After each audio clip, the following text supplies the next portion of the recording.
Hello, everybody. Hello, honey. Oh, hello, my dear. How are you, Miss Crowface? I've been outside flying all day and I'm really tired now. Oh, I've spent all day scratching around behind the compost heap. Did you find much? Not really. We're in a recession. Is Well, take. anybody, is anybody actually out there watching? I don't know. Coo, coo. That's a pigeon, not a crow, Miss Crowface. Crows go. Ah.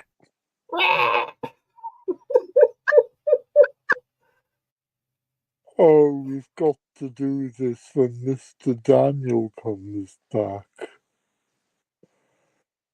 I want to point out to him that our ancestors, the dinosaurs, whereas his ancestor was a small tree shrew with musk glands.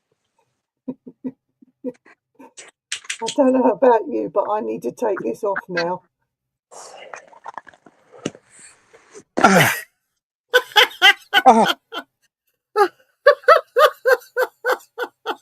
I think I'm sweating inside the fucking thing. Ah, The cat's arrived.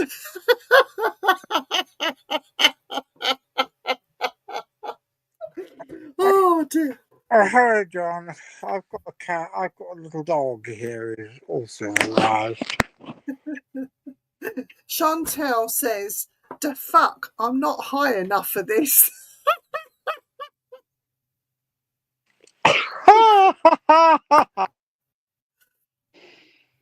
We just thought we'd have a little mess around for What Dan more, really, but he's we were not coming going on to do tonight. it to totally wind up Daniel, and we will when he comes back. Yes, we definitely will. We definitely will. Even by our standards, that was stupid. But it was funny. It was great funny. We should do. We should do a whole show like that.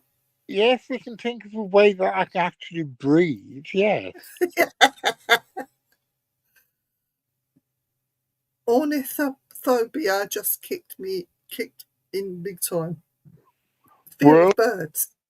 yeah. Well, if you don't stop with that, we'll peck you. To death. He'd most probably like that, knowing Nico. Being pecked. Oh, he's a bit weird, is he? Yeah. He watches this show, so he must be. So what's wrong with Dan? Dan's hurt his back, actually, and he's been laid up for a few weeks.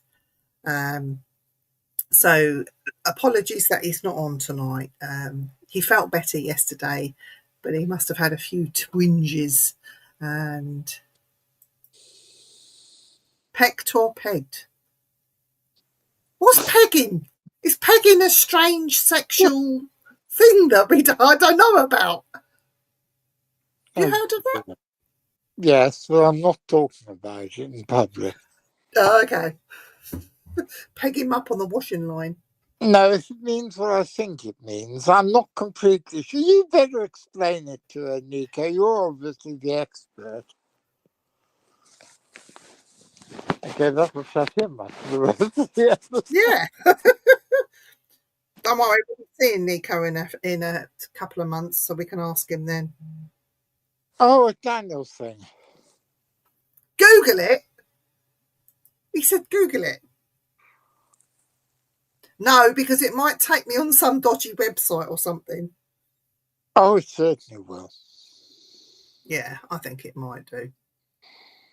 But we are tonight supposed to be every last Wednesday of the month, as you know. We're doing Cryptid Corner with Jonathan Downes And tennis. and tennis. Hennis compost heap. Like a compost heap. I love it. I'm just sharing this out before do not Google begging. Then you better explain it to him, to her, Chantal. This is an explanation I very much look forward to listening into.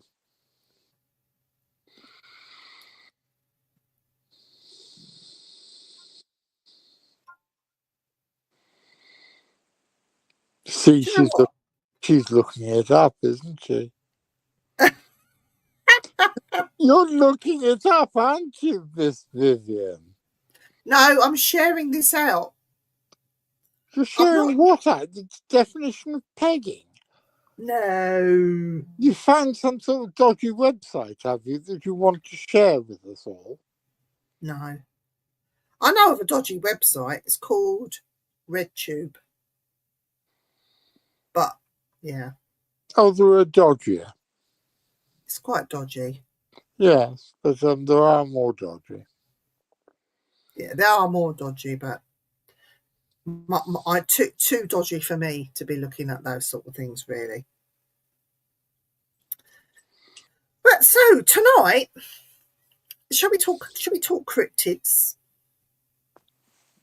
Should we talk about cats? Shall we? Talk about whatever you like, my dear. Let's talk about cats, because I watched your show on Saturday, and I was intrigued because they did discuss a leopard. Yes, Miss Vivian.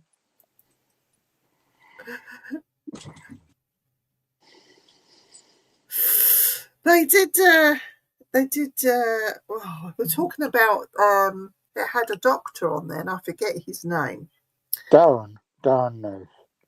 Yes, and they were talking about the sightings of a leopard that there was. I mean, I love big cats anyway, but anything unusual like that is like, wow, I'm on it, because we have big cats here where I live in Cambridgeshire, and I have a cat downstairs. Miss Vivian. Do what? I'm sure you do, Miss Vivian. I know they like chickens. Chickens go missing. I don't like big cats.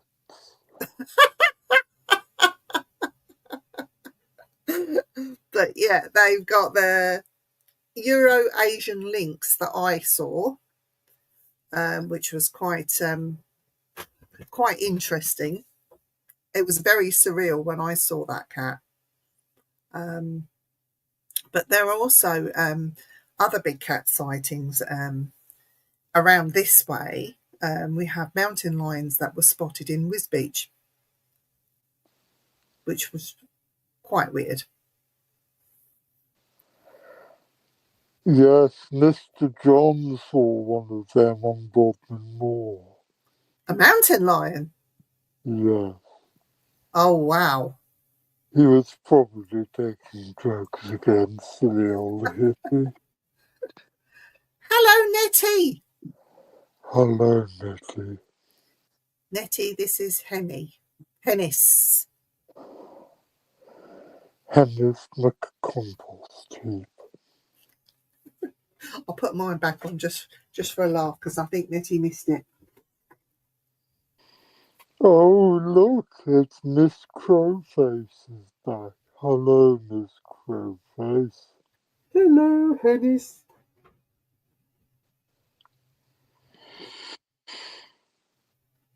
I want to take the piss out of Mr. Daniel when he comes back. God, Mr. Daniel will be totally confused. It's too hot. It's too hot under there. You're just a lightweight, you are. I am.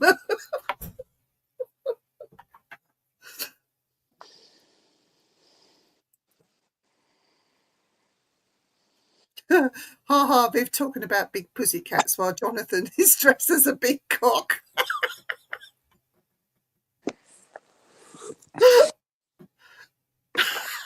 She's terrible.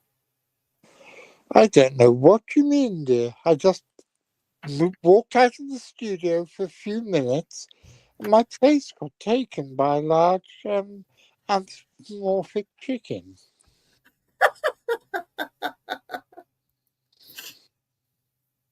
Nettie's laughing.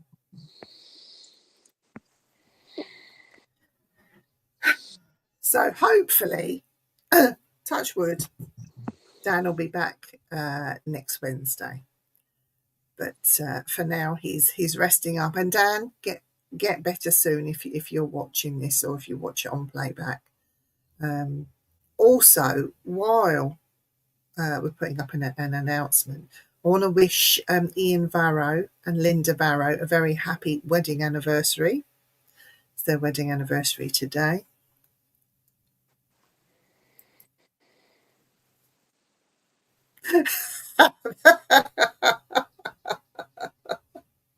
You want to bet, baby?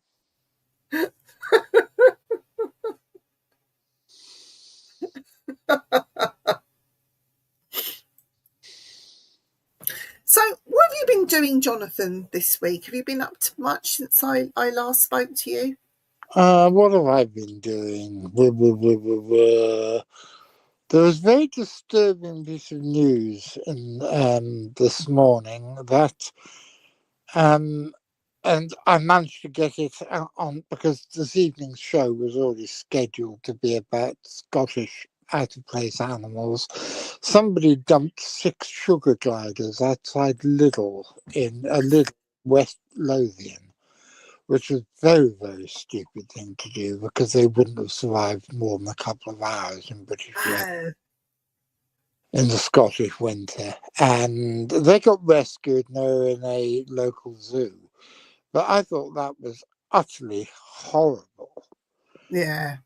And so I've been quite a lot of stuff I've been doing this week has been about out of place animals in Scotland. I don't know if you're watching Gwyn, but Guinevere, dear sweet girl, you've met Gwyn. She's an absolute. Yeah, she's lovely. She's lovely. She did a freedom of information after the lynx got caught at the beginning of the year.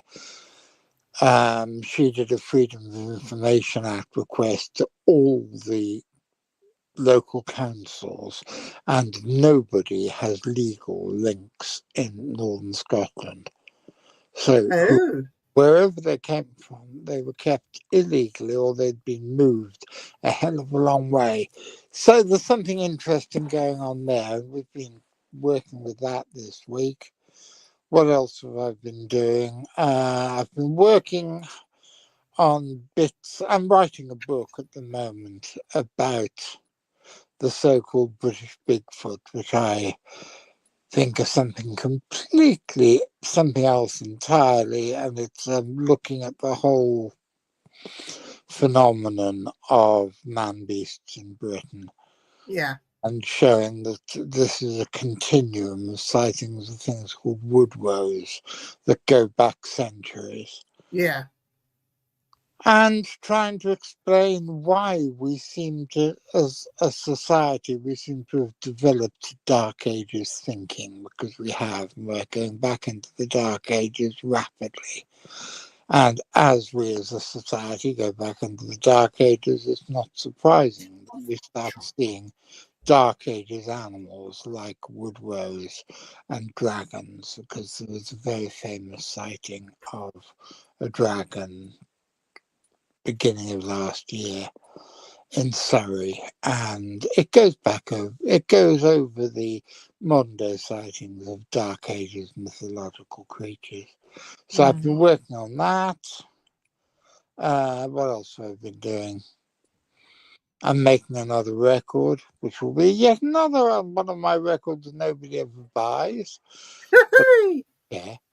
What else have I been doing? Oh, apart from that, I was spending an awful lot. Good Hi, afternoon, Roger. Roger. I spent an awful lot of last weekend doing my legitimate day job and trying to sort out the mailing list for Rick Wakeman and various other aging 70s progressive rock singers whose mailing lists all got cocked up. And it was my job, God help me, to try and fix them. So that had nothing to do with cryptozoology or anything fun, but it pays the bill. Yes. That's about it. That's about the last week, I think. Well, last week I had an anniversary day trip around the sun. And for that day, Happy birthday to you. Happy birthday to you. Happy birthday, Miss Vivian. All together now, everybody in the audience. Happy birthday to you. thank you. And for my birthday, I went to Camden Town and I got inked. You went to Camden Town for what? I got inked. When I went to Camden Town, it was always to buy drugs. But that's the wrong. And then from Camden Town, I went to the Victor Wind Tuesday Club. Oh, that's great, that, isn't it? Oh, it's amazing. And watch this space, everybody, because I may or may not be doing an evening of clairvoyance at the Victor Wynn Tuesday Club for them.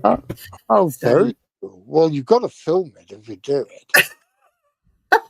well, we'll see. But Victor has gone to Victor himself, who now lives up this way, closer to me. And there's going to be a discussion and we'll have a talk and we'll see. We'll see. That might be an evening of clairvoyance. And it's a very fine museum. It's great. It's got oddities where pieces of animals' other bodily parts have been stitched together. So, for example, I might even have a photo I could show you, actually. Let me see. One that's suitable to show on here, let's say. Oh, let's show you this one. Okay. So this is one of his exhibits that he has. Oh, we've got that light that's there. Oh, isn't that gorgeous?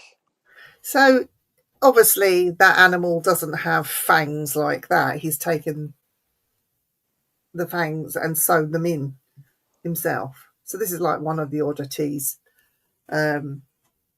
It's very cleverly done.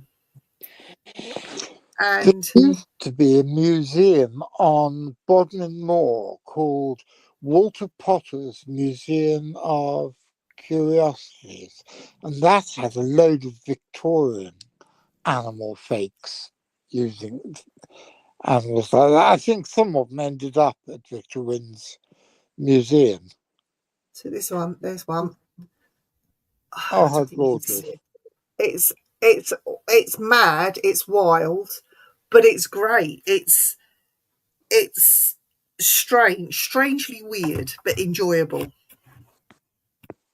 If you haven't been, I can fully recommend that place.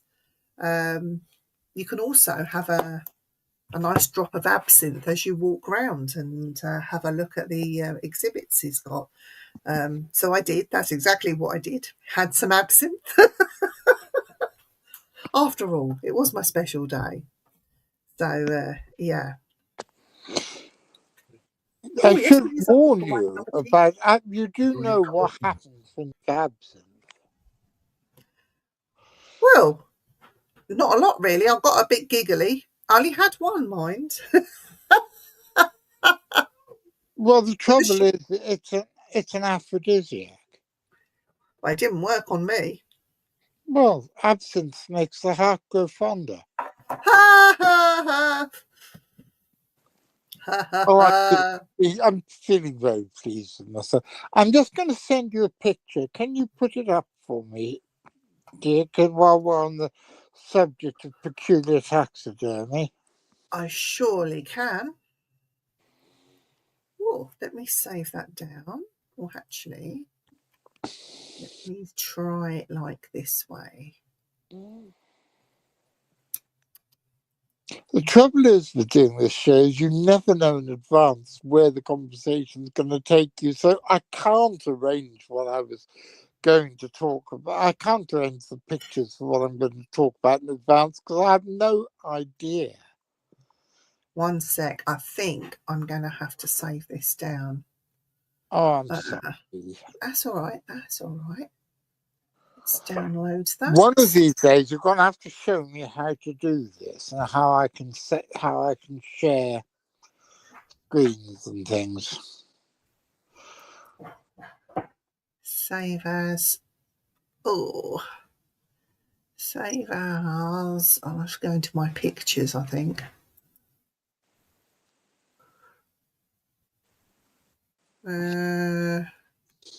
Let's save it in Nitro. Let's have a look at that. One moment, caller. I will be with you shortly. Yes, in the meantime, you're to listen to this pleasing music. Tra la la la la la la la la la la. You are 17 in the queue. There are 18 people in front of you. La la la la la la la la la la la la la. Your call is important to us. I can't think of anything else with that. Okay, I've got it. I think I've got it. Here we go. There you go. This is one of the exhibits that I don't know what's happened to that because when Potter's Museum went bust, well, closed down, I don't know if it went bust or not. I know it's closed very quickly, very rapidly. It was part of the complex which houses Jamaica Inn in the middle of Bodmin Moor. And Yes. it contained an amazing collection of what was called Victorian humorous taxidermy. Like here, you have a load of little kittens having a tea party, which is very cute until you realise that each of those kittens is actually dead and stuffed, which is actually quite freaky. And there were squirrels playing cricket and guinea pigs. No, the kittens were getting married. There were guinea pigs having. I can't remember what the guinea pigs were doing. It was something ceremonial. They were all dressed up, and it was massively weird. One of the most strange and peculiar places that I've ever had the privilege to be able to go to. And I was actually quite fond of the place, and I was very sad when it closed down. But I just thought I would share that particularly noisome object with you all. That's really nice. I like that. Yes, so do I, even though it's lots of small dead creatures. I have some taxidermy. Should I get it? But I bought. You do know if you do, Chantal is going to come out with an awful lot of stuffing jokes. Let me see if Andy will bring it. He'll be kind enough to bring it up. 1 second. How do you ruse, everybody? I'll just put myself on mute. Oh, now I've got to do the bing finger dong, bing bong, bing bong, bing bong bong bong. Your call is important to us. You are in a queue. Miss Vivian will be back in a minute. Bing bong, bing bong bong, bing bong. Bing.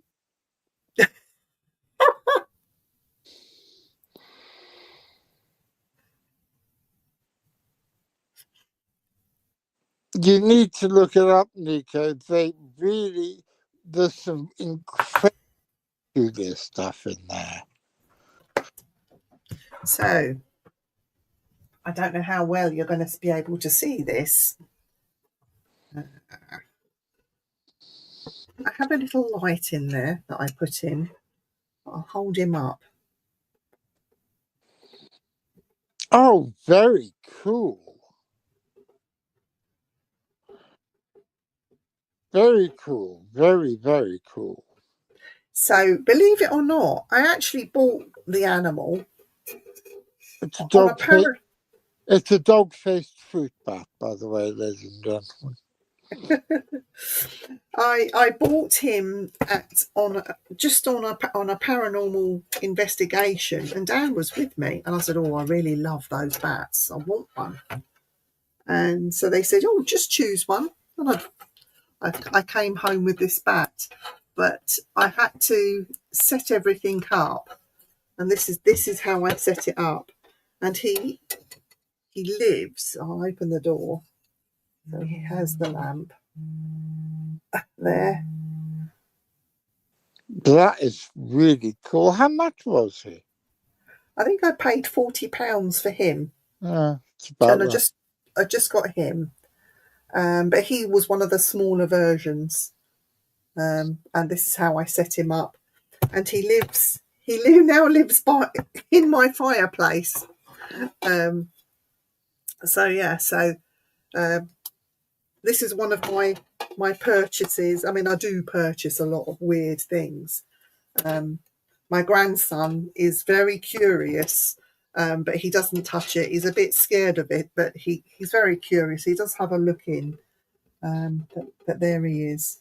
No, And he's remarkable. but I do love him. I absolutely adore this thing. Does he have a name? No, he's just a bat hanging upside down. just just just a bat. I love bats and that sort of thing, but yeah, when I saw him, I had to have him. I've got various dead things in what used to be my study and what is now basically full of stuff that I'm trying to move down to Exeter as we prepare to make our move. But I've got a couple of pine martens, a badger, a crocodile, various other bits Nice. and bobs of. Oh, I've got a sea serpent skull. Ooh. It was washed up on a beach in Cornwall in 1975. It's the skull of a half-grown pilot whale, but some of the local people said it was the skull of a sea serpent. And a lot of the books written at the time will say that the skull mysteriously disappeared. Yes, it mysteriously disappeared into my loft for the next 30 years. Do you know, it's funny you mentioned sea serpent because there was talk of another Nessie sighting. Oh gosh, yes, and this time the new Nessie sighting. There's been two, in fact, but the new Nessie sighting has given me a chance for a really, really bad pun, which makes me happy. I was talking to somebody at work who claims that they knew someone that went out on Loch Ness in their little boat, and basically they were just out there for fun. It wasn't anything too serious. They weren't out there looking for Nessie.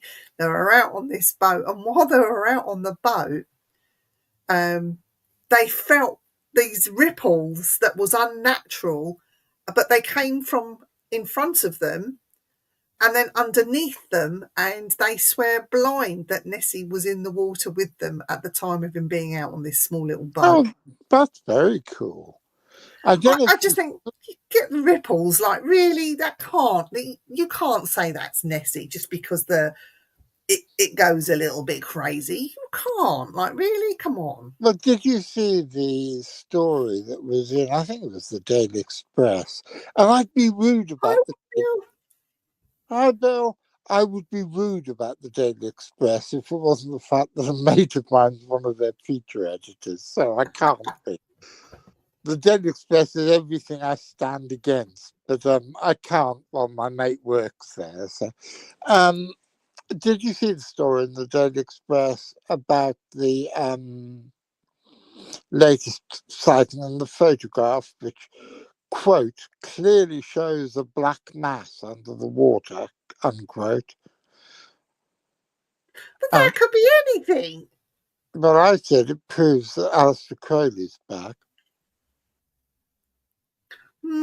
Yes. A black mass under the water. Very funny, very God, funny. I'm wasted on these people. I know. I'm a bit slow, you know me. The lights are on, but there's nobody at home with me. Oh, dear.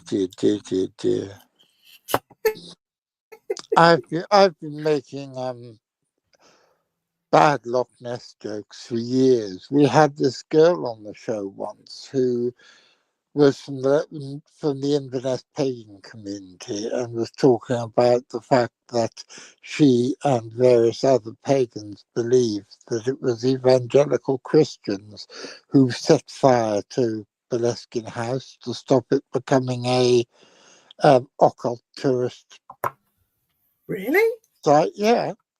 And I was interviewing her, and she was saying how when she was a teenager, she and her boyfriend had spent the night in the little shed at the at the Boleskine House graveyard.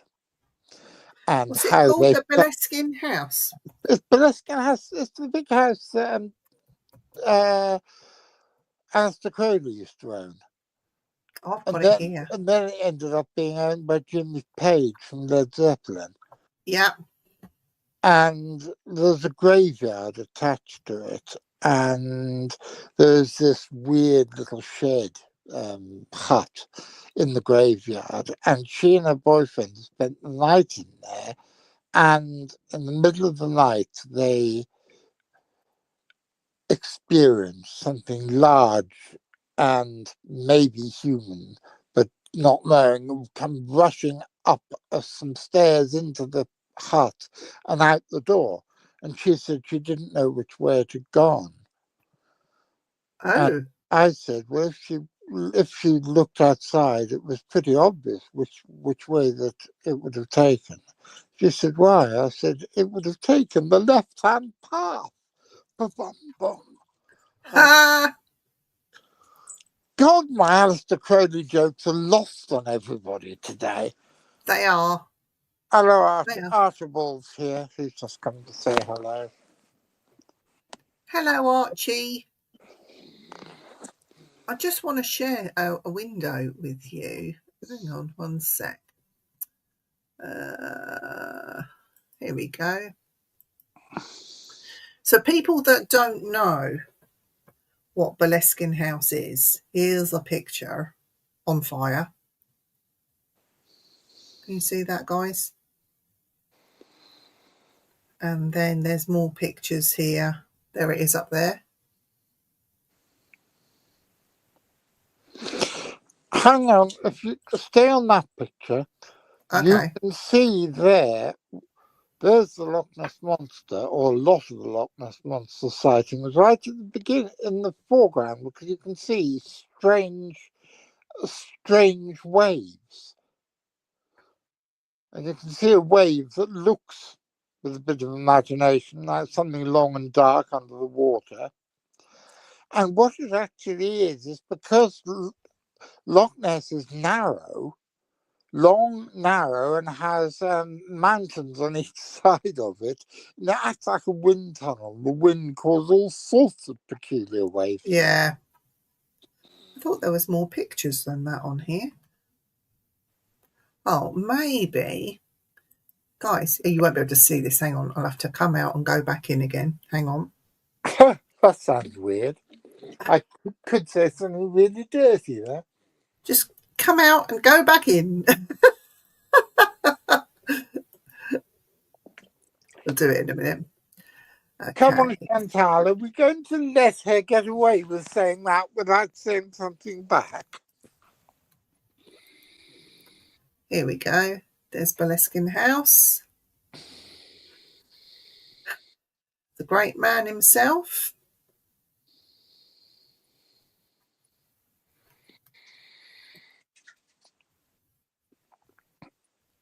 The very groovy man himself. He looks a bit stoned in that picture, to be fair. A bit. Oh, come on. That's like saying that I could do losing a few pounds. Jimmy Page looks a bit stoned. He's probably completely off his tits, dear. There's another one.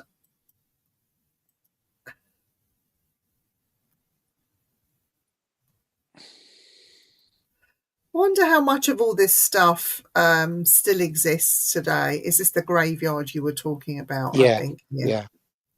I can't zoom into that. Here we go. There it is there.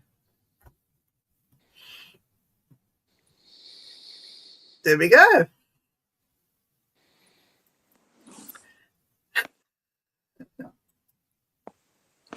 No quickies on the show. Annette, you're Hi, Robert. spoiling my fun. Of course you're free to speak, Robert. You can say what you like, Robert. We don't mind.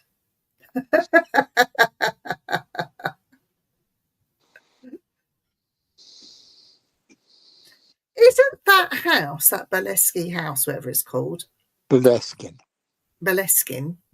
isn't that where the lone piper is said to be heard? Is it that one? Don't know. Not sure. There's something weird about it. Whatever I do today, I keep on going back to Scotland. Everything my whole day, I've been being sent back to Scotland by the universe. Something's happening in Scotland. Oh, there's always something happening in Scotland. If you went to Scotland, we'd all have to call you a wee Sassenach. No, my dear, I may not have the accent, but I'm probably much more Scottish than you are. No, I go as far as Newcastle. That's me. That's where my bloodline stops. Newcastle one side, Madras the other. Well, I'm Scottish one side and German the other. So. Ooh, now there's a mix-up. Is there still a young couple doing that place up?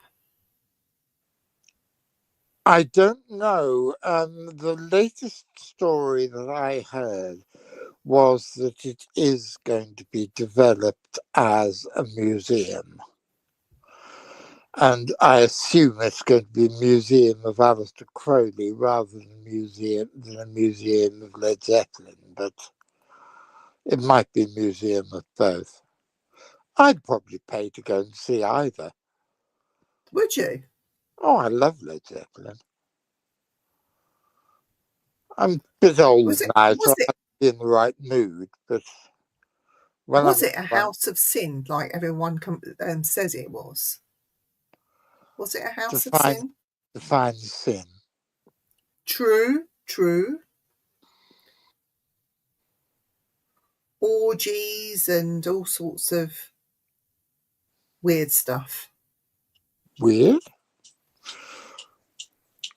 Why would you say that orgies are weird, my love? Depends on what kind of orgy, I suppose. Archibald. Oh, look, Dad. There's Auntie Viv's there, Dad. Bet you didn't know that. He's cute, that Archibald is. Oh, the next grant's from Paisley.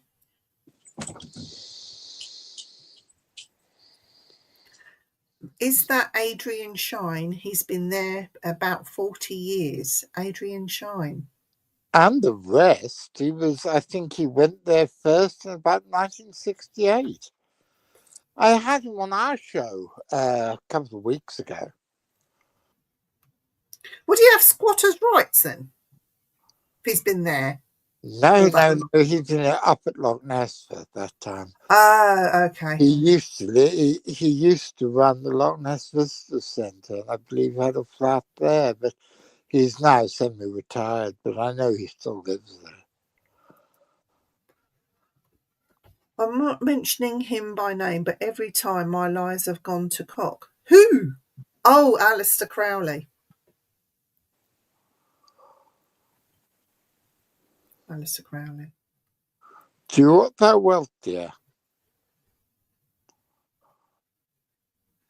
No weird stuff. I wasn't invited. You don't need an invitation, Robert. Just turn up. Gate crash. Just gate crash. Well, that's how I've spent my whole life, gate crashing other people's weird stuff. That's him. Do you know, I think personally, I mean, I'm quite ignorant to Alistair Crowley. I've read some of his books, do not understand them. But what's not to understand? But Alistair Crowley, I think, is a big fraud. No, he was the first modern celebrity. Seriously. But he used to give people a lot of drugs, and then while they're all under the influence, it's like mind control and brainwashing and all that sort of thing. That is my understanding of who this man was. Alistair Crowley was, and I'm being serious, the first modern celebrity, because just like all the celebrities these days, he was the first person to be famous for being famous. I mean it. He didn't actually do anything much, but he became famous just for appearing in the right newspapers.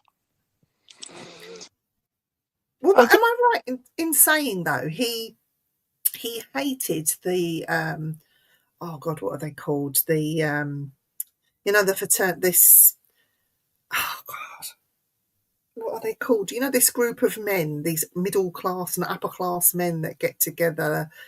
Oh God, what are they called? You have to roll a sock up and wear weird bibs and go to their meetings. And well, Freemasons, that's it. He used to have constant rows with the Freemasonry people, and he became quite apt.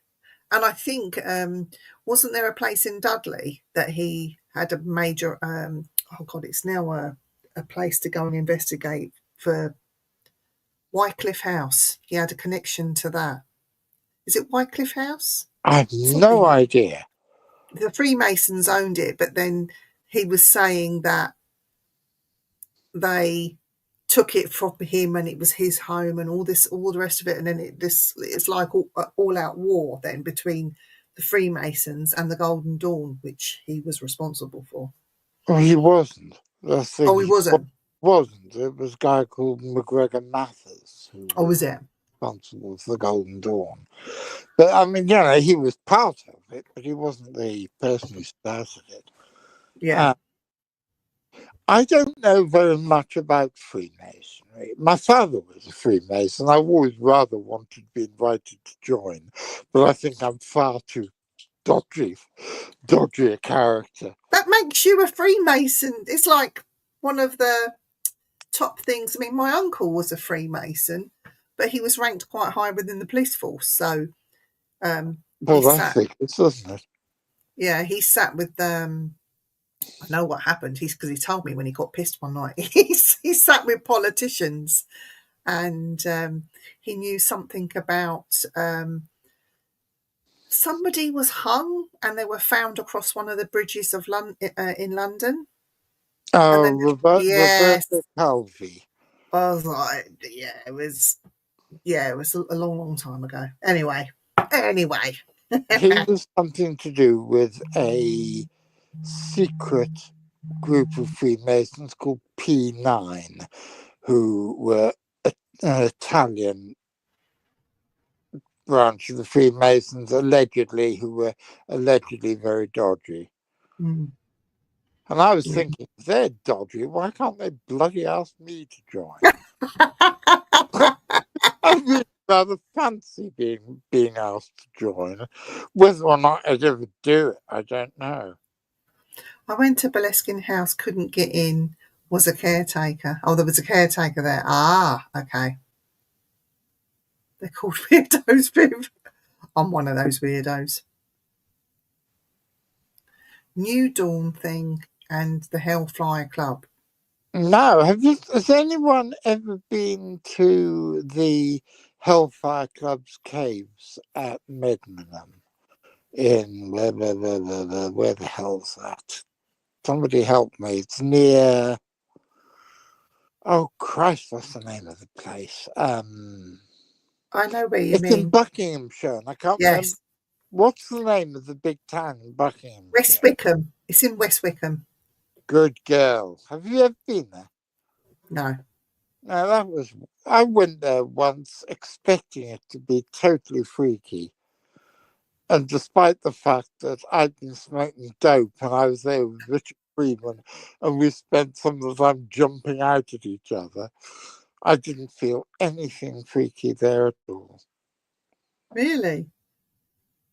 Mm. I had a very extreme haunting case that I was on for about 2.5 years. And there was a connection to that haunting and Byron himself, the not the nice Byron, that one.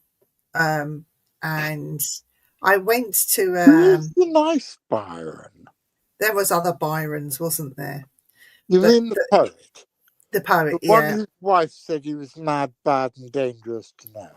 The one that went, it was a member of the Hellfire Club. And we went to the Abbey. And because we had insider information at the Abbey, there was some caves relating to Hellfire Club that Byron used to frequent. And we actually eventually spoke to somebody who said, yes, there was some caves here, but they're long since filled in. So it confirmed everything that was going on in the house, the information we got, the 3 buildings that were connected, and Lord Byron himself. So we knew what was happening and what was going on, and it wasn't very good. But anyway, yeah, that was my Hellfire connection, and that's all I have as far as I know.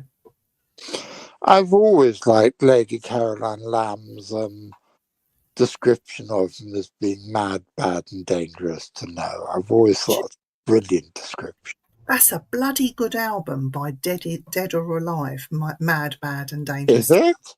Yeah. I didn't know that. I like Dead or Alive. Yeah, they did. They've got an album called Mad, Bad, and Dangerous to Know. Bloody hell, excuse me. It's going to have a look now. Yeah, I am. I'm just having a look on Wikipedia. So, Dead or Alive, Mad, Bad, and Dangerous to Know. I had no idea. Oh, go away. I don't care about a 1921 American silent film. Why not? There's a very good film called Nosferatu. That's a Yes, silent. but this is a science film called Dead or Alive. And I don't care because I'm looking for something completely different. I'm looking for the one with Pete Burns. I had no idea. Where's he gone? He's disappeared. No, I'm here. Are you there? I'm still here. I can talk. Have you found it? Yeah, I was just looking. No idea. I will check. Bloody good album, that is. I will check that out later on. I am a Dead or Alive fan. Misspelt youth. So, Robert has asked, what's going on with the pyramids? They say the top. They say the top is just the top of an obelisk. Well, a mate of mine, who's now dead, was a guy who you may have heard of, a guy called Nick Turner, who was the sax player with Hawkwind on and off. And he always claimed that he had spent the night in the King's Chamber in the Great Pyramid, and that when he played his sax in there, he was playing a duet with a ghostly sax that he could hear bouncing off the walls, and bits of it apparently were recorded to go on the first Sphinx album. But I've never been able to.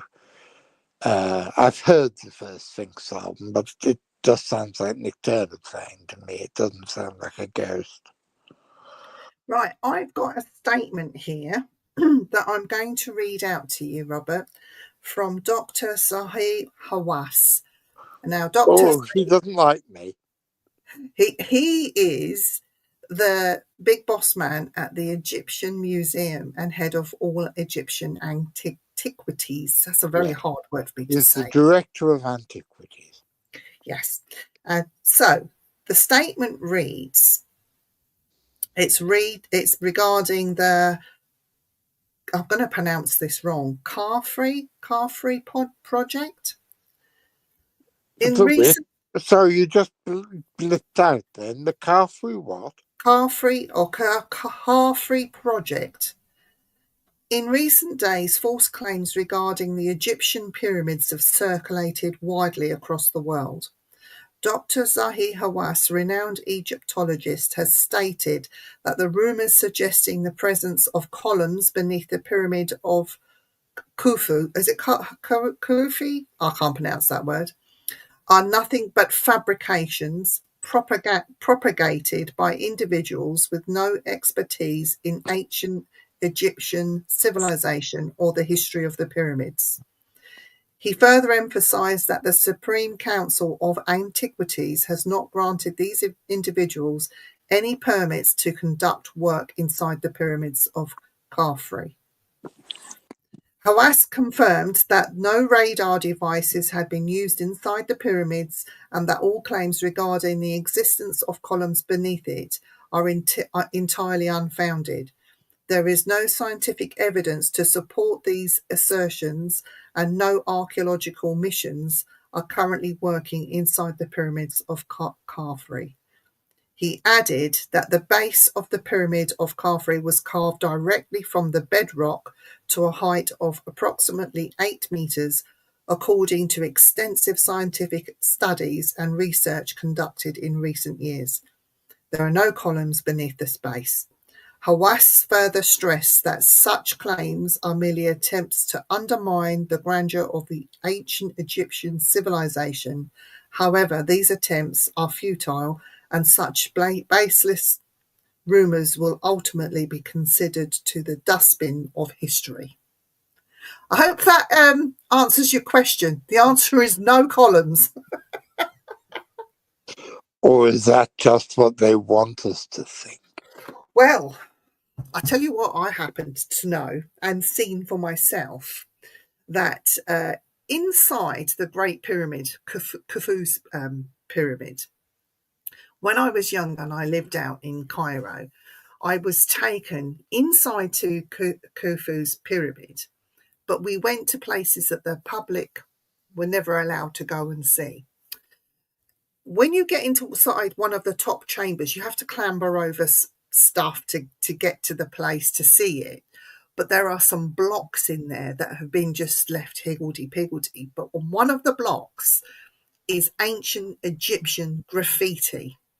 And what this graffiti actually said was House of Khufu. If you translate it, that's what it said, House of Khufu.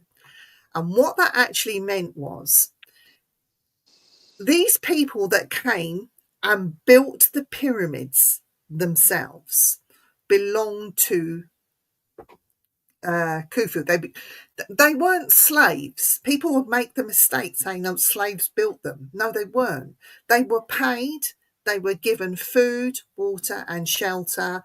They came there and did this because of the love that they had for their pharaoh. They belonged to that house.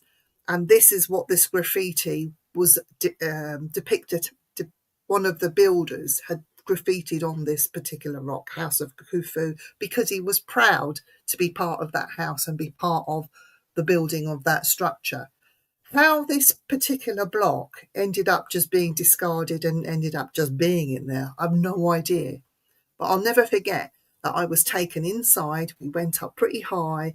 We were shown these blocks, and there's not many people that have seen them. Oh, that is a really, really cool memory to have. Yeah. And it sort of dispels all these myths that, oh, they were slaves, that they died living it. No, they actually weren't slaves. They were actually paid to do this job, and they did it because they wanted to. You know, these people were amazing. The ancient Egyptians, even the normal everyday people, they were amazing people.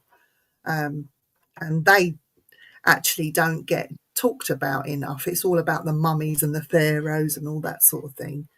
They don't talk about what happened in everyday life. And this is why I was taken up there and shown that. That's pretty far out.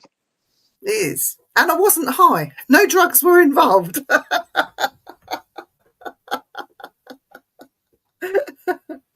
So hopefully that answers your question, Robert. He's gone quiet.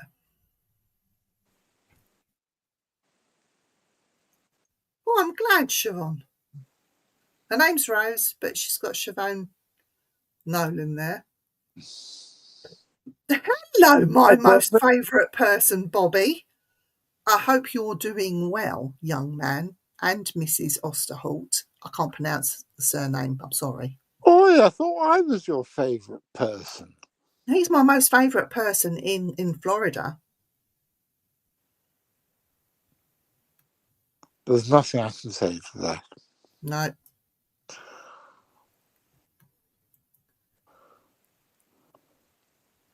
Photos were taken from space. It says it all, doesn't it, really? Yeah, what photos were taken from space? Oh, the pyramids. The pyramid thing.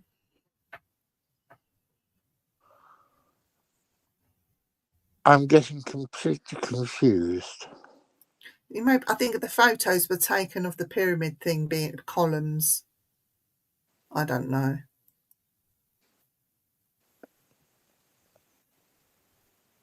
Just keep doing that struggle. Just keep doing it.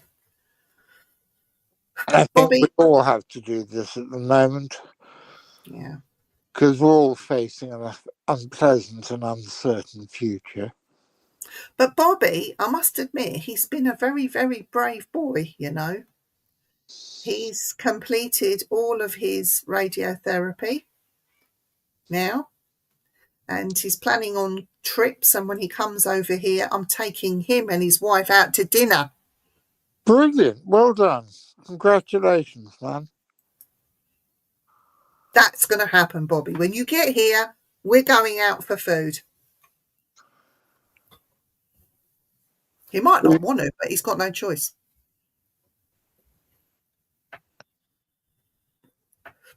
I must tell you where I went, Bobby. You'll like this. I went up one of our skyscrapers. They're not very big, but we have a skyscraper that's only 40 floors high. And there's a very posh restaurant at the top called Duck Waffle, or Waffle and Duck. Hang on. What? Is that the name of the restaurant? Yeah, Duck and Waffle.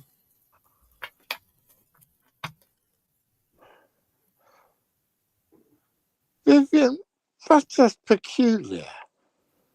It's very nice and very good food. Their signature dish is duck on a waffle.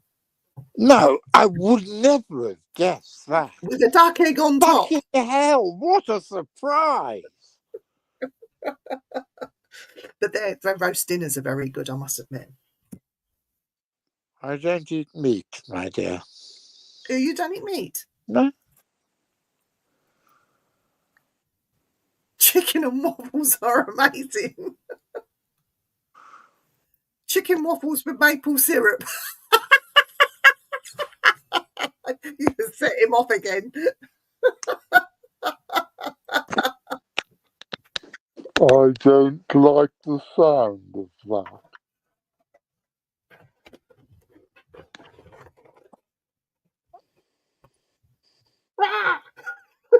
all I have to say. Hello, Miss Crowface. How are you? You really are. You really are not very good at this, are you? I'm not, no. No joke. It's a southern delicacy. Chicken, waffles, and maple syrup. Well, I like waffles and maple syrup, so I'm the chicken. What do you think of Colonel Sanders? Bastard.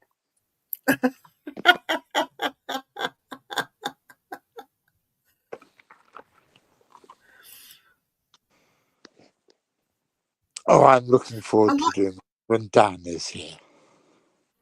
Oh, we'll have to get our masks on and accuse Dan of being Colonel Sanders if he's got his goatee going Oh, on I here. will. I have been thinking of Dan jokes to do all the way through this.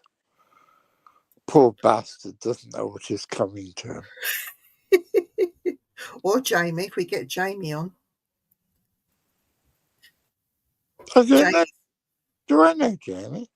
you do. You've met Jamie. Jamie, we call him the thick one, but he's not really.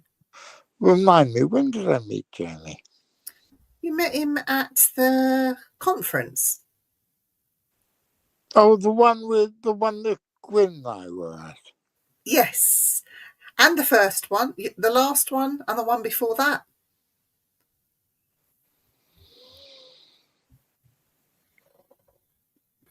Golly.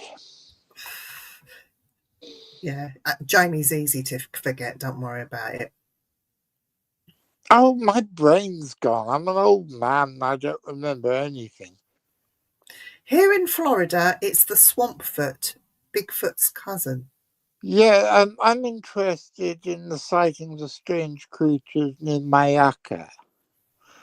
I mean, that's deep in the swamps, I believe. It's also known as the skunk ape.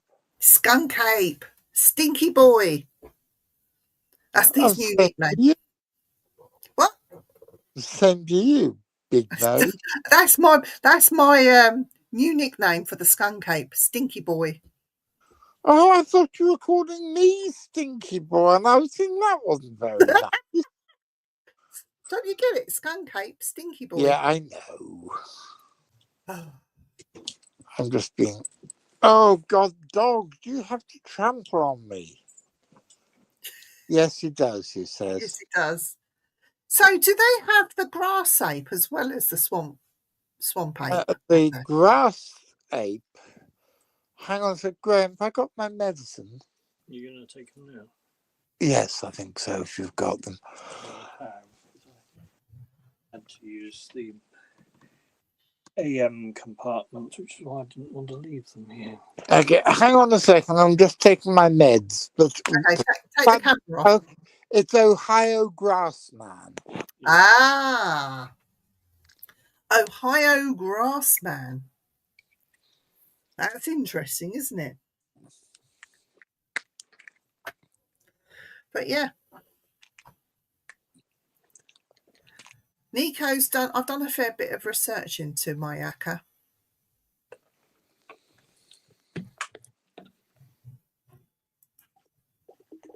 That's different. Oh, sorry. Okay, I didn't realise, Bobby.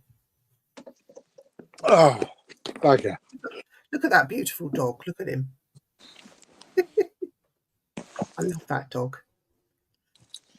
Sorry about that. I guess I had to take my medicine because if I wait until the show's over, it'll still take 3 hours to kick in, and it'll be about 1:30 before I get to sleep. So Nico says, I've done a fair bit of research into Mayaka. What did you conclude?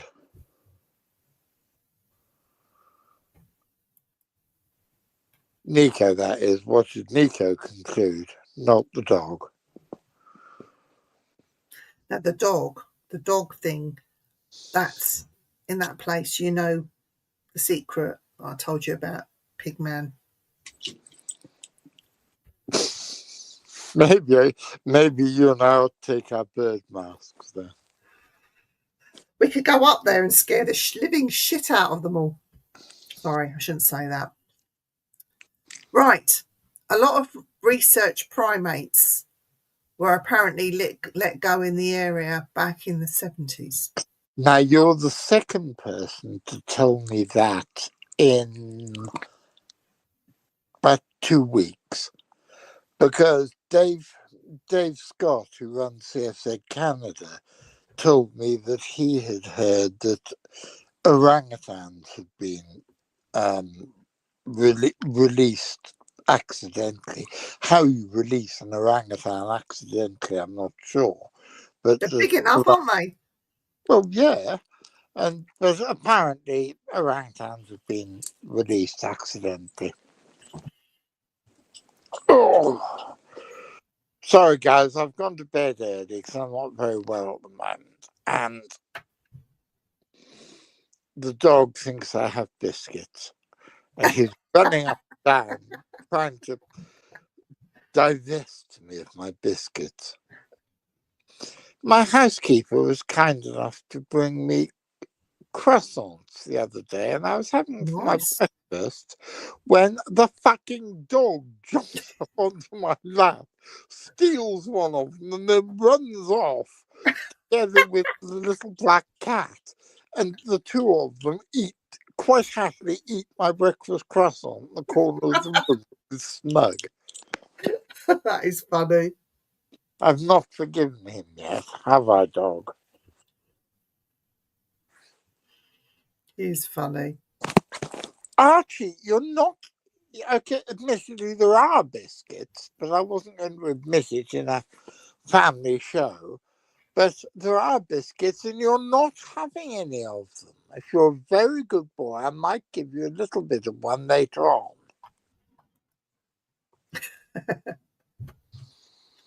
I want to ask you a question, Jonathan. It's quite a serious question. Okay, me or the dog?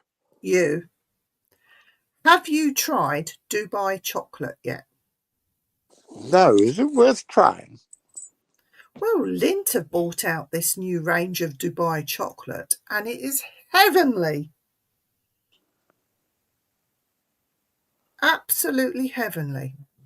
Do you know why chocolate is so bloody heavenly? I don't know. You know what endorphins are? Yeah.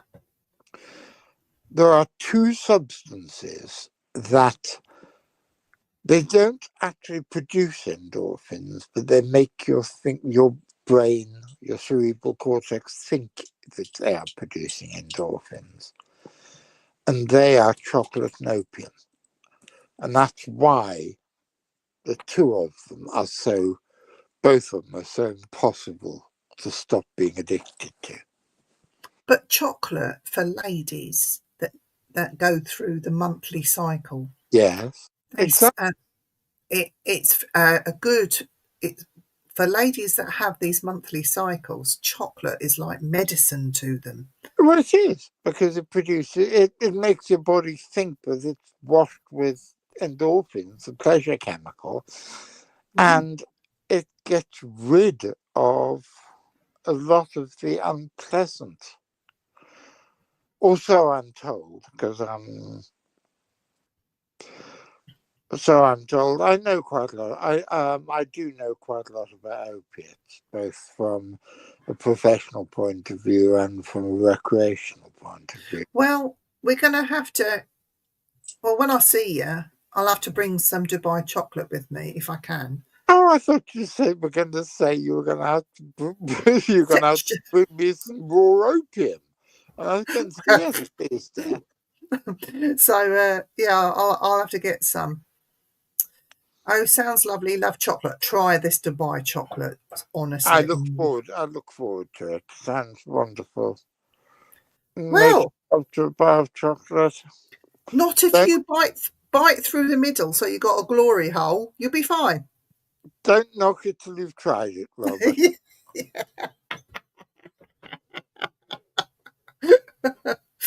Talking of which, Marianne Faithfull died the other week. Yes, I saw that. It's sad, isn't it? Only a few people of a certain age will know why I went to Marianne Faithfull for a talk of making love and chocolate. But yeah, she was my favourite female singer. I thought she had a wonderful voice. Do you know who else we lost as well as Marianne Faithfull? It was the last survivor from the. He was 100 and. Oh, the last RAF fighter pilot, Yeah, Britain fighter pilot. that's it. Yeah. Yeah. Yeah, the stories about him were absolutely amazing. I knew about one of the Battle of Britain fighter pilots was a friend of my dad's, and he was at my dad's funeral, and he was very ancient then. That was 20 years ago, and he must have been 90 then, so he's been long dead. You know what a glory hole is? Not pegging. No, I don't know what pegging is. But I know what a glory hole is. I know what rimming is too, but I don't know what that's pegging is. Close to what pegging is. Oh, is it? Okay. Yeah. Not identical, but similar. Close, but no cigar. Me and Nico are going to listen, me old treacle. We're going to have a little conversation when I see you, Nico.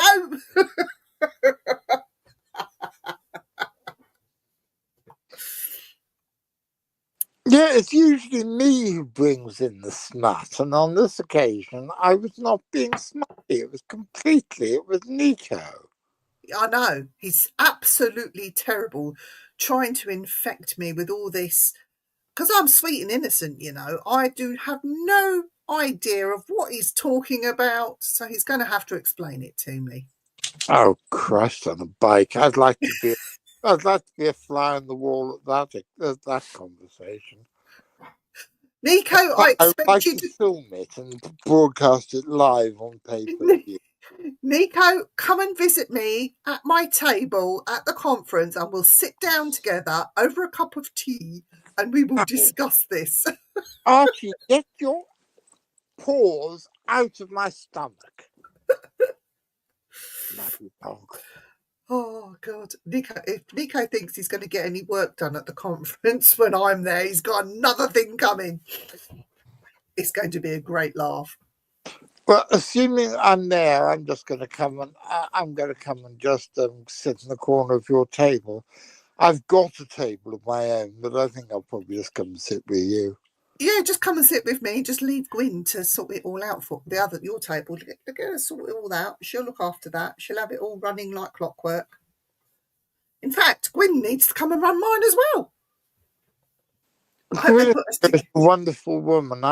Is she in the audience? I haven't seen her. Because I know she does watch these shows sometimes. So hello, Guinevere. And I think you might be watching on repeat. Yeah. Whatever they call it. We love Gwyn. She's an amazing woman. Amazing mother and woman, and just an all-round nice person.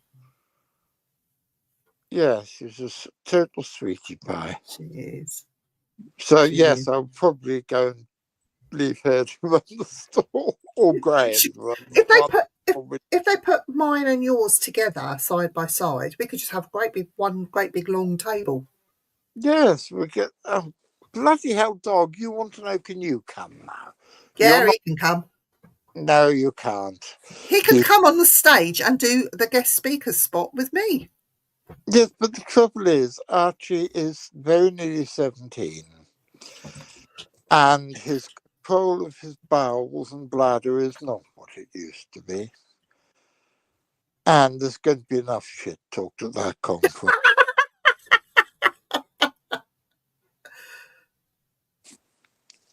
What, of me and Nico having this conversation about pegging and what it is. I think you'll find that pretty well everybody in the audience knows what pegging is. I have no clue, seriously. It's a new one to me. Oh dear. Maybe we should go and record a show while we're there. That would be fun. Hang on a second. I've just got. He's just going to check out his No. pegging. I've just got somebody calling me. I forgot to tell. It will be. No, we're going to have a great time there at the conference. But yeah, it's a serious conference. We are going to take what we do seriously, but we're also going to have a lot of fun at the same time. And we are very mindful that there will be children present, so we will behave ourselves, won't we, Jonathan, to a degree? I don't know what you mean, my love. I always behave. Yeah. I'm a pillar of the establishment. I think the very first conference that I went to, where I met Jonathan in person for the first time with Jamie, I only heard, out of all the guest speakers, I only heard Jonathan's talk and Richard Freeman's talk. And out of everybody there at that particular conference, the one that I really wanted to listen to was Richard Freeman's. And I went there and I was like sitting there and I was absolutely fixated on the guy, not on him, but because of his knowledge and what he knows. Yes, you are. Yes, you are. You're horny for Goth Boy. He does no. He's not a looker. He really isn't. He's not my type. But yes, he is. Don't you think so, boys and girls? He looks like Uncle Fester. He does. He does look like Uncle Fester. If you put a light bulb in his mouth and put a raincoat typey thing on him, and got him to hunch over a little bit, you'd think it was him. But no, his talk was on about the Mongolian Death Watch. Is it Mongolian Death Watch? What was it? The Death Beetle? The Death Worm, that's it. Death Watch Beetle. Death Watch Beetle, whatever it was. It was brilliant. It was brilliant. Oh, bloody hell, Vivian. It was a long time ago, and I've grown old since then. It was 2 years? It was about 18 months ago. No, it was too longer than that. It wasn't. It was November 2023. Wow. It seems like years have passed. No, it was November 2023. Wow. When was the last conference? July last year. And then there was a little thing in October last year that I was at with Ryan and a couple other people. Yeah. And then there's the one in... Oh, then there was that one in April last year with Ryan and Bonnie and what's her name? Renee Thingy. And that's right. That's where you and I spent the time just sitting in the corner and taking the piss, which was quite... That's right. Oh, dear. Yes, I got some funny looks like behave yourself. Are you behaving yourself? Yes, I'm behaving. It's him, not me. Me, I always behave myself. We had fun. It's great fun. But I think we should record. We should record a conversation when we're there, and we can play it on our show. It would be quite fun, I think. I think it would be fun. Just send a picture of my... Let's see. Hang on. Let me get this picture. I want to see it. Hang on. Come on, Vivian, hurry up. Oh my God. Oh, let me download that. Hang on. Well, she's now saying, oh my God, and refusing to share it with the rest of us. I got to download it. God, that bloody woman.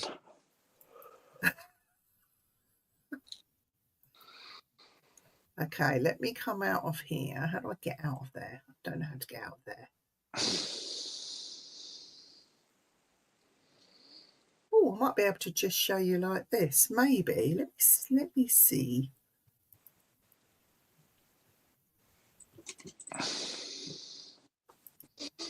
Oh, for God's sake, dog.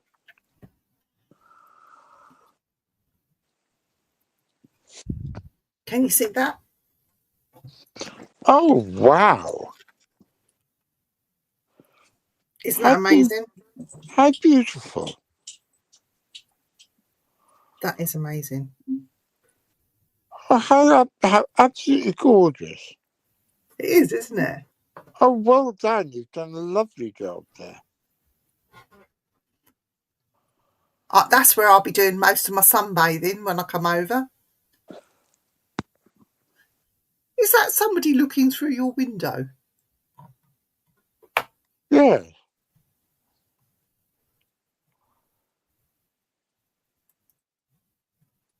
How do I stop share? Oh, yeah, at that button up there. Now you know how to share screens. I do. Oh, that'd be useful.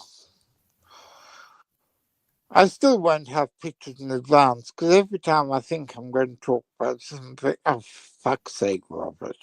Oh, no. Robert's, he's excited about his glory hole.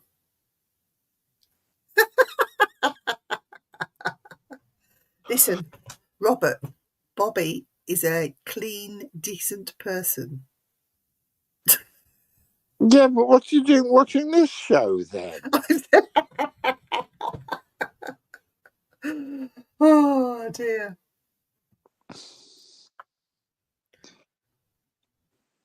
I'm a little bit worried. We haven't heard anything from Chantal in about 20 minutes. Well, I think she just came on, saw that me and you, Crow and Chicken, and she had to go and lie down after that. Oh, dear. Because she's a sweetie pie. But Robert cracks me up. Oh, dear. Beach is 8 miles away. Wow. Oh, the beach is only 2.5 miles away from me.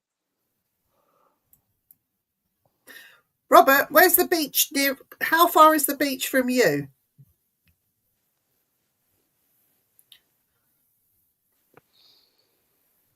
For me, it's about a 40-minute drive. And it's not a very nice beach. No, the beach near me is lovely. Just the path down there is too steep to get down. I can't walk down it anymore. And if trying to go down in a wheelchair, it would be bloody impossible. Which is a great pity. It's a lovely beach. Robert says he can chuck a stone. I love him. I think he's great, Rob. Oh, dear. Yeah, but don't forget, don't chuck a stone if you're standing inside your greenhouse. No, people who live in grass houses shouldn't get stoned. Shouldn't get stoned. Grass. You know, I saw a really good quote. And this quote, I'm going to have to share it with you because I just thought it was brilliant. And I'm gonna find this quote, and I'm going to read it to you. And I thought, how clever is this man? Now, his name is Billy Connolly. He's otherwise known as the Big Yin. And you know what, I want to find it now and I can't find it. And it was a quote that he made about time. See if I can find it.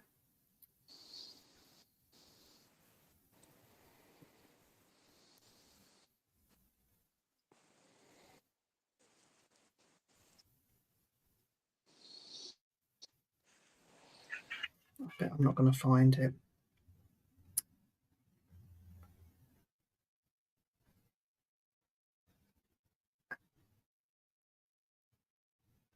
Here we go. I found it. Where have you gone?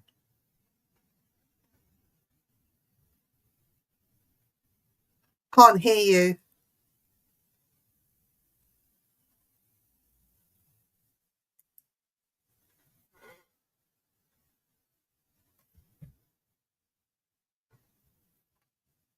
Can you That's hear? better. Yes. Can you see me? That's me. Yes. Trying to be clever and it didn't work. Being clever is something I'm not very good at. So here's a great quote from the big yin himself. And this is for you, Robert Fulton, if you're listening. And what Billy Connolly says, life is a waste of time, and time is a waste of life. Get wasted all the time, and you'll have the time of your life. Nice one. I think that's brilliant, don't you? I think it's brilliant. I do like Billy Connolly. I just spend an awful lot of my life getting wasted all the time, but not these days. My body won't put up with it anymore. Well, listen, we've gone over our hour, and we didn't really talk about cryptids much, but we had fun. We didn't talk about anything much. We Not just really. We rambled. Talk. I thought we carried on until 9:30. You could go till 9:30 if you want, if you're up I'm for happy it. to go on as long as you want, my dear. Oh, we'll go on till 9:30 then. Why not? We might as well, eh? Yeah, I don't see why not. But yeah, we did talk a bit about Loch Ness, and we talked a little bit about big cats. No, we didn't. Incredibly little bit about big cat. We mentioned the word cat. Oh, next month, at the end of the month, we have an intrepid cryptid hunter and big cat hunter, Harlem Karma, coming on with us. I'm very fond of that boy. He's ever so good, but very knowledgeable. Old head on young shoulders. He don't like spirits.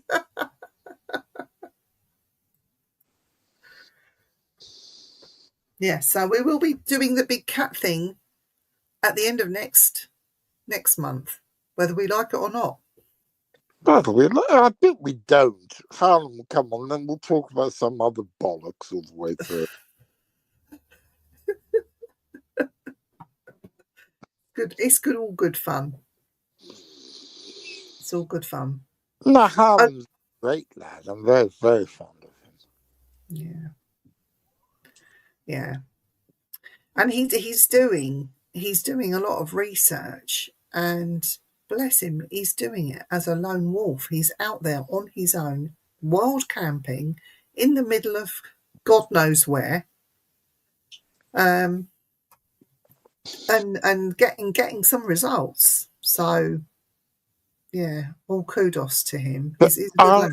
Archie says that he wants you to ask him about his research. What's Archie's research? It's into cats, apparently. He's got a few round there, isn't he? He's got 4, and he says that they all smell different. And they all bully him. They all bully him. Robert says, yes, women and wellies. I thought it was sheep and wellies. I thought it was banana slippers.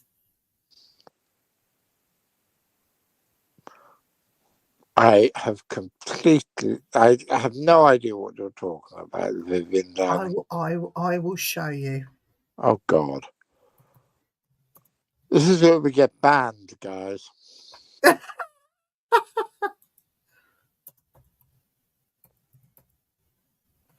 Oh, the banana boots. Right. I will show you Billy's banana boots or banana slippers, whatever you want to call them. They are amazing.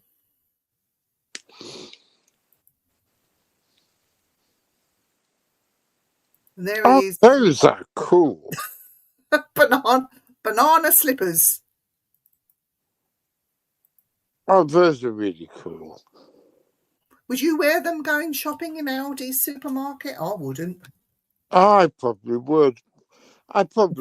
But I've got a really interesting animal story happening that I'm investigating from first hand as of tomorrow afternoon.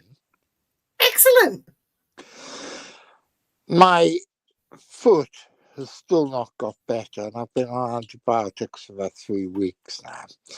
And so they're putting live maggots on the wound in my foot. Ooh. So I'm going to be eaten alive by live maggots.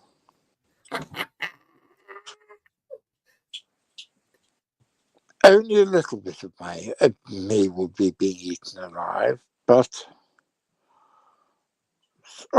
frogs! Well, let's see the frogs. That was in that picture. Yeah, where are the frogs? I didn't see frogs.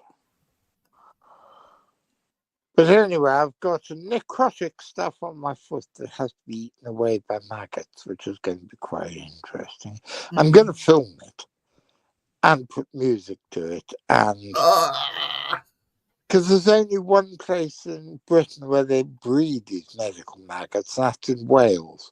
So I've got some animations of maggots. I'm going to put Welsh accents on. Will it hurt while they're doing that? I don't know.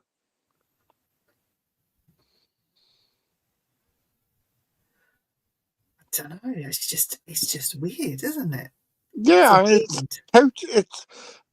totally on topic for my shows. I'm going to film it and do it live on the show. But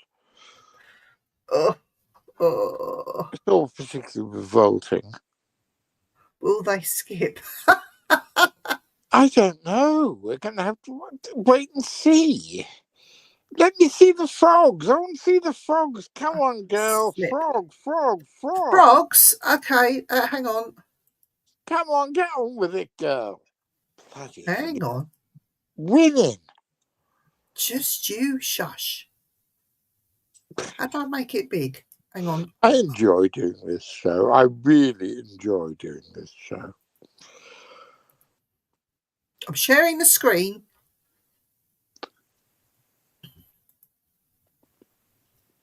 Hang on, I've got to press play, I suppose, while I'm in there. Oh, yeah.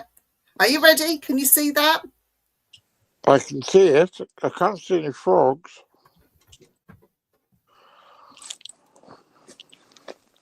Oh, look at that. Oh, wow. Oh, isn't that brilliant? That is lovely. I love that tree. That's fantastic.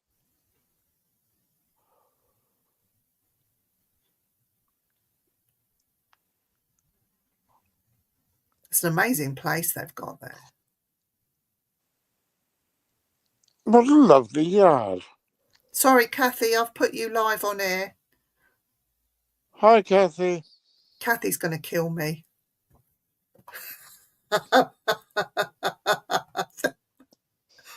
She's going to kill me.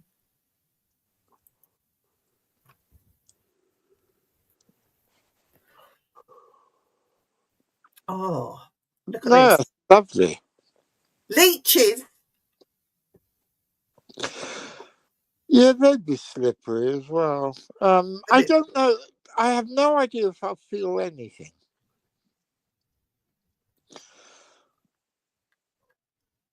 Yes, they do. I don't know if I'll feel it.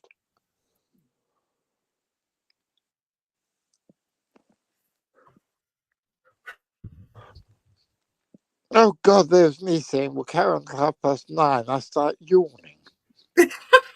That was me this morning. Out as early as you like. I don't know about you, but driving home tonight, because I'm in a different part of the country than you, Jonathan, But the sunset this evening, the sun was completely round and red in colour. It looked quite beautiful, the sunset. Archie, what are you doing? No, I have to admit I didn't go out. I haven't been outside today, so Just I've been in my was it, studio for the last 2 days. So. oh, but the sunsets that I've been seeing on the drive home, and my colleague, she was driving, and she said, "Oh, look at the sun! How beautiful!" I went, "Oh, that's very romantic. Shall we hold hands?" And I Oh, grabbed her hand off the steering wheel, and she looked at me quickly, and she went, "Vivian, piss off." She snatched her hand away and carried on driving. I was being facetious, like saying it was very romantic. oh dear, poor girl. She's so funny. My friend is so funny. Archibald, will you stop being a stupid dog? No, Dad. She's my friend. She's Russian, and rather than calling people dickheads, other road users that clearly don't know how to drive, she calls them Mr. Dickinson.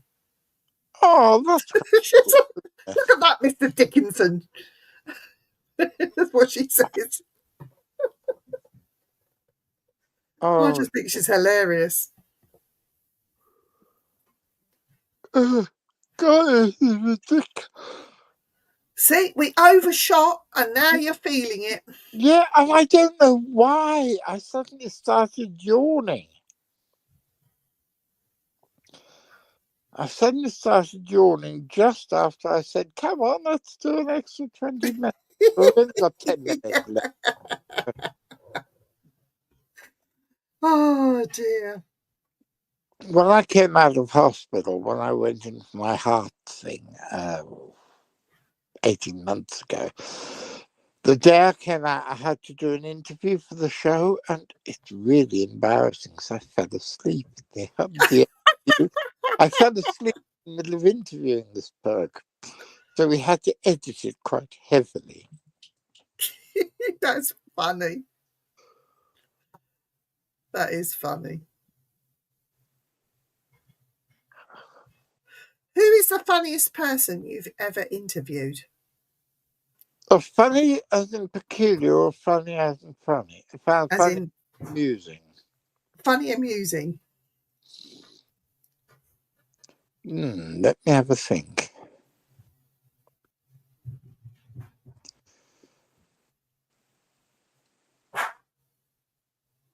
Nick Redfern was always a very funny Fortean interviewee.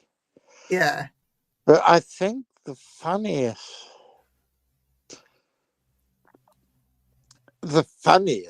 interviewee all told that I've ever interviewed would have been Rick Wakeman, we were talking about earlier. He's massively funny. And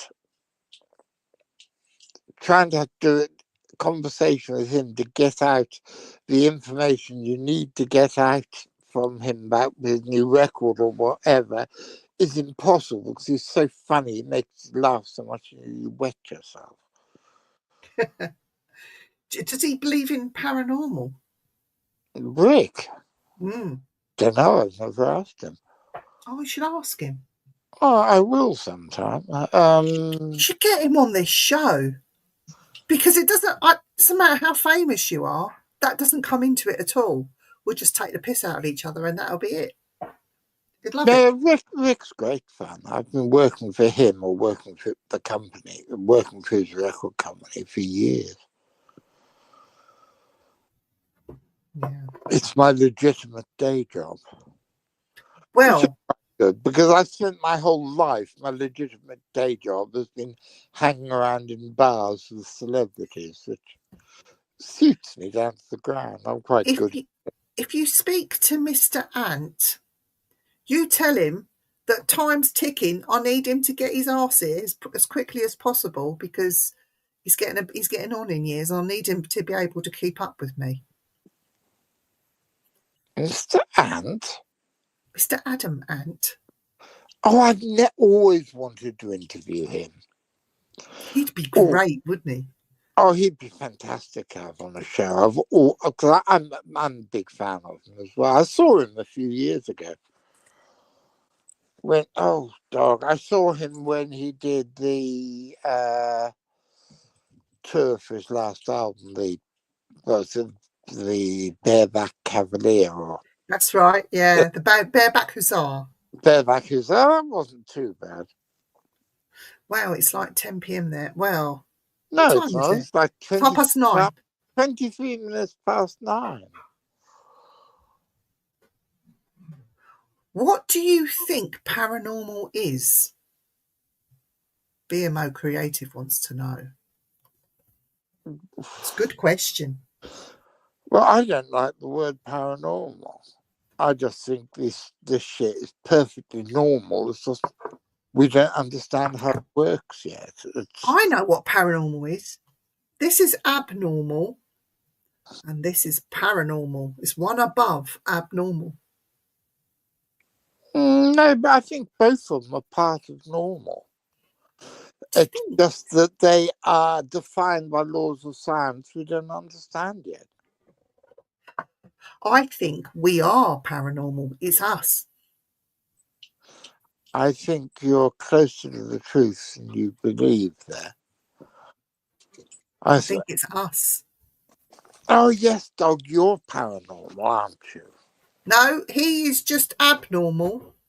I want biscuits. I want biscuits. Auntie Viv, tell him to give me biscuits. He's being nasty to me.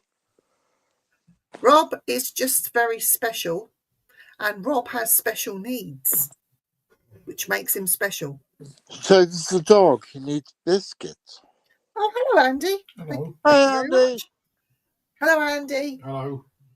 He's doing the tea round. He's really sweet, Andy is. He's been out on his motorbike this evening. Oh, that's nice. Did you go out on any bloodthirsty killing sprees? No, well, he's got he doesn't ride a chopper or anything like that. He's got a super bike that he rides. So yeah, he tries to be a flash bastard. That's all it is. He likes speed. That one. Oh, I never did. Never did like speed. I must prefer downers. Yeah. No, I heard what you said then. Ha ha ha. Very funny. You thought I did that. I did see what you did then. I did see what you did then. Yeah. I'm going to see, I must tell you, for my birthday, my son, I can't believe he done this because I don't even particularly like her, but my son bought tickets for me and him to go and see Mariah Carey. Good. Well, this would be interesting.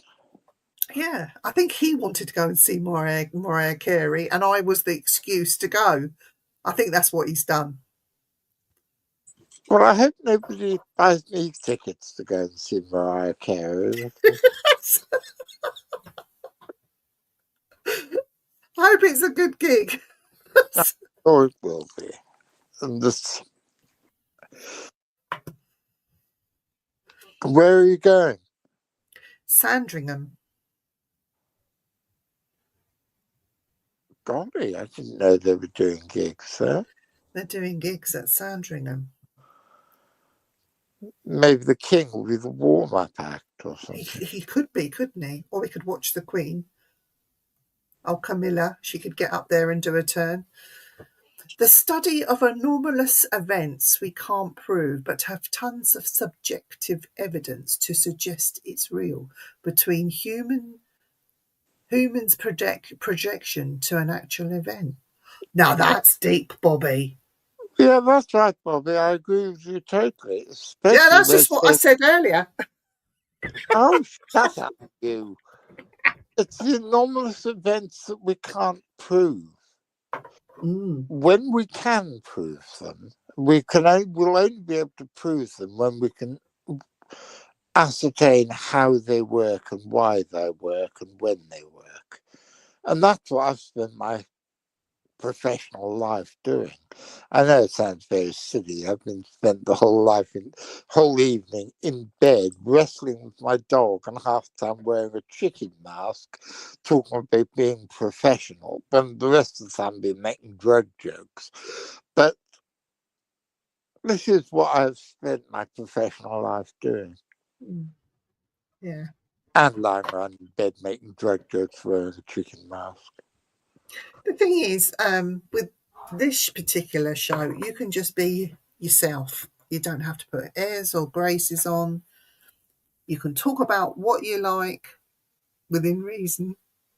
I see you're already trying to censor me. No, we can't get Blue on here. And come on, that's a We different show. talking about fucking pet earlier. For God's sake, we're discussing glory holes. And don't forget, in previous shows, masturbating monkeys. Yes.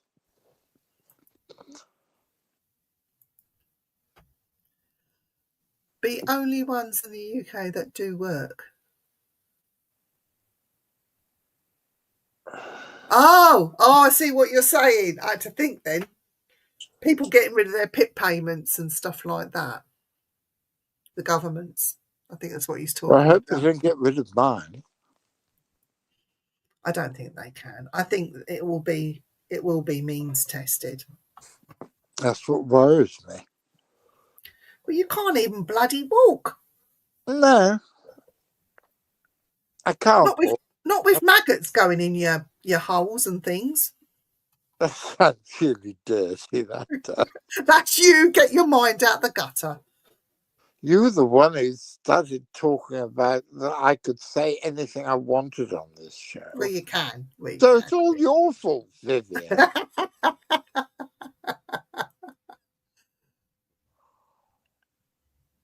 On the phone, and I've huge thumbs. I could say something really, really inappropriate here. You could say to Bobby, do you have big feet? Big hands, huge thumbs, big feet. Really? Oh, no, how ghosts work. Oh, sorry. I thought we was getting on the maggot thing. The only ones that work, ghosts. Yeah. See, with this conversation is getting completely surreal now.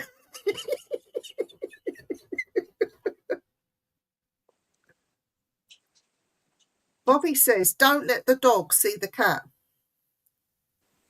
Oh, dog's scared of cats. The cats usually beat him up.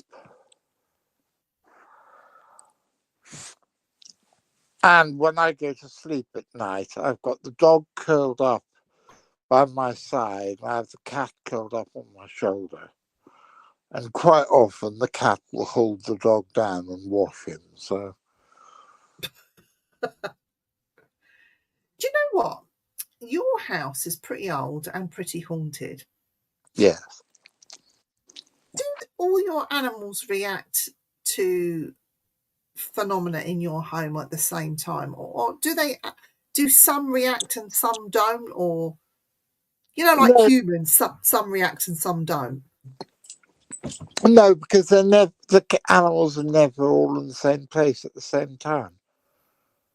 But over the course of time, have you when something's I've seen all the cats and the dogs staring sort of robotically at a corner of the room where there's nothing there, nothing really there.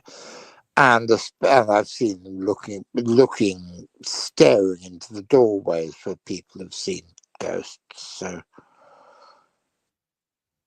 it's funny because when something happens in this house, the cats seem to clear out of the way before it actually happens. Like when I say before it happens, because I have what you would call poltergeist activity in this house, where things get thrown, and you could clearly hear stuff being thrown and smashed, and you But go that's there, and the animals seem to clear out long before they know it's going to happen. yeah, but isn't that just Andy throwing teacups at your head? The last time Andy went out on his motorbike, we had the man or the thing or whatever it was, ghost man, I don't know what you want to call it. He actually stood next to me. I couldn't hear him and I couldn't even feel him. But when over the podcast, somebody asked the question and the thing next to me answered it, full sentences, and you could hear it quite clearly. Bloody hell. Yeah, it's yeah, and it also mimics as well, which is another thing. Yes, Mimics my voice. That's horrible. I've got one I have one that mimics things, mimics people. Doesn't do the voices, but you see somebody walking past the window that you're expecting to walk past the window, and They haven't. then the actual person turns up 10 minutes later. That happens quite often. Do you think? I know we're sort of leading away from the cryptid thing, really, but do you Well, we think haven't been talking about the cryptid thing all evening. No, I know, but do Sort you of think weird. these mimics are mimicking the cryptid phenomenon? Do you think that's all it is? That they don't really... When I say the cryptid, I'm not talking about the animals. I'm talking about things like Bigfoot and Loch Ness and whatever you want to call them. Do you think these are all mimics? Don't know. It's something I have thought about, and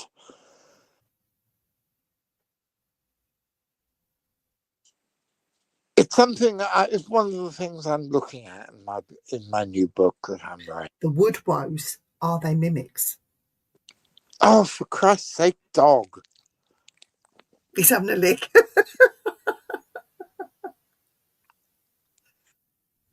He's stealing the show. Look at that gorgeous beast. Yes, you, Archibald. Nice. I'm very nice, Auntie Viv.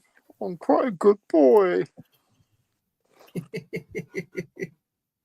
He's cute, isn't he? He's a darling little boy. I love him dearly. So, Bobby said... Now it is actually, I'm Dutch, Scottish, Irish, and Italian. Wow. That means you're a great cook and drink like a fish, probably. And a welly wearer. A wearer of Wellingtons. No, it's a wearer of little Dutch clogs. No, he's got to be a welly wearer because he's got the Irish bit in there. Yes, but... And Scottish. I know the Welsh wear wellies, don't they? Yes. Whereas there once was a Bobby. The Bobby lived in a windmill in old Amsterdam. A Bobby with clogs on. Bum, bum, bum, bum, bum. I can't remember the rest. My grandmother used to sing that to me when I was a very little boy.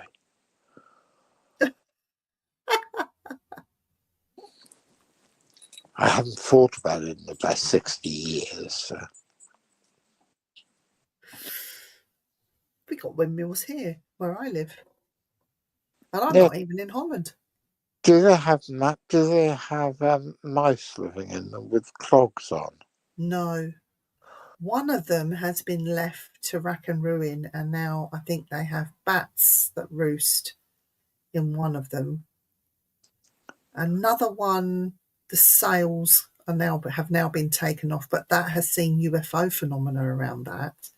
But it's interesting because they have outhouses where they employed ladies before and during the Second World War. Winston Churchill came to visit because these ladies, that worked in this little outhouse were making little components that went into the Enigma machine. Good God. And today at lunchtime, I popped into Newmarket, and I've been walking past this structure for about 18 months and didn't take much notice of it. And today I read a sign that this structure was put up in honour of, is it Tom Letts? Somebody who was behind the Enigma machine. He must have come from Newmarket or had an association with Newmarket, because there it is in all its glory. I'll have to take a picture and send it to you. It's just a weird thing that I never even noticed. Oh, that's brilliant. I love stuff like that. And today I walked on this little round plaque that's on the pavement, and out of all the jockeys that there has been, famous jockeys, my favourite was always Lester Piggott, because he had the name Piggott. Yeah. And today I happened to look down as I stepped on Lester Piggott's memorial plaque that's in the pavement at Newmarket. How weird is that? That's good. What's one of the things I love about England is that our history is alive. Our history isn't just a list of kings and queens in a history book. Our history is all around us. Yeah. And I know you can say that about every country, but we do it particularly well, I think. Yeah. And now we are 9 minutes past what I said I would. We should end the show, really. But Yes, I want to thank probably should. everyone that's tuned in to our madness this evening. And we'll be doing it all again at the end of next month. So I'm not on for another month. Well, we might have you on in between, if you can behave. Well, that's not going to happen, is it? No, we wouldn't expect anything less. And maybe we can get Dan on, not tell him that you're coming on, and we can just bombard him with our masks. I think that would be wonderful. And if anybody wants to watch on Saturday afternoon, 3 o'clock, good morning, Ned. Good morning, Ned. Saturday afternoon, 3 o'clock UK time on the CSZ TV YouTube channel, we have the second part of a freewheeling discussion between me, Richard Freeman, and Dr. Darren Nash. Yeah, that was really good last week. And the week after that, we have Dr. Bruce Champagne, the marine biologist who re-evaluated Hoyman's classification of sea serpents. So we've got some really good stuff coming up. Oh, that's going to be amazing. I can't wait till Saturday. I'm glad. I'll have a little sneaky peek. I'm really glad you enjoy the show. I do. I watch it as well. I watch it. It's pretty good. And I want to know about the cat that watches the TV. Is that's one of your cats? Lilith. I thought it was. That's Lilith, who wants to be a Black Panther when she grows up. Well, it's funny you say that, because John thinks he is Pantera. Oh, that's cool.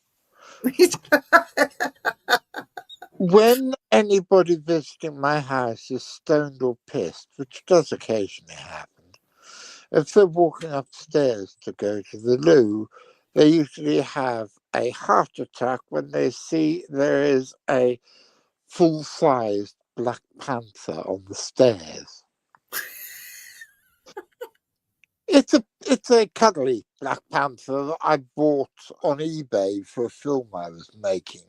But she's on the stairs, and she scares the living shit out of people when they go upstairs. Do you know, I have a real ghost in this room with me right now, and I can show you it. Oh, lovely. You see it? I would love to see him.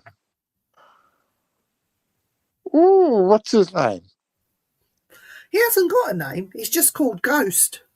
Oh, he should have a name. It's like you haven't named the bat. Oh, the bat. No, the bat hasn't got a name. That ghost hasn't got a name. Oh, they should have names.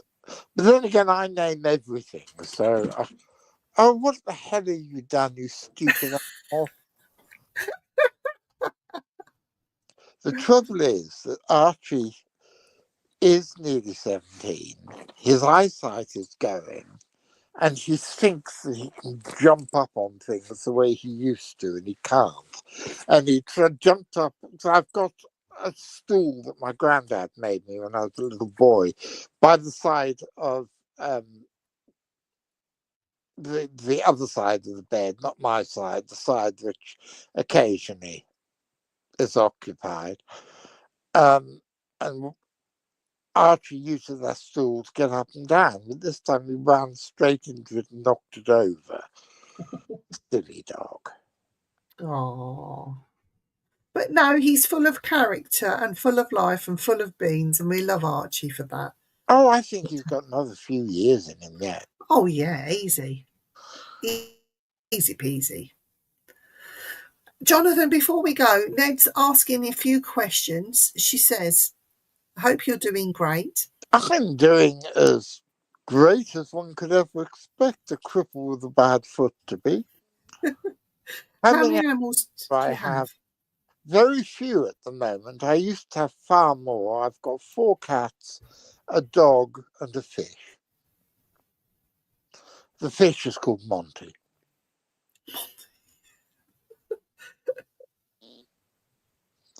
My girlfriend Isabel named the fish Monty. That's a good name for a fish. Yes, it's a Chinese paradise fish. I used to have lots more animals. Back when I had people working, back when I had staff working for me and volunteers here and stuff, I had dozens. Yeah.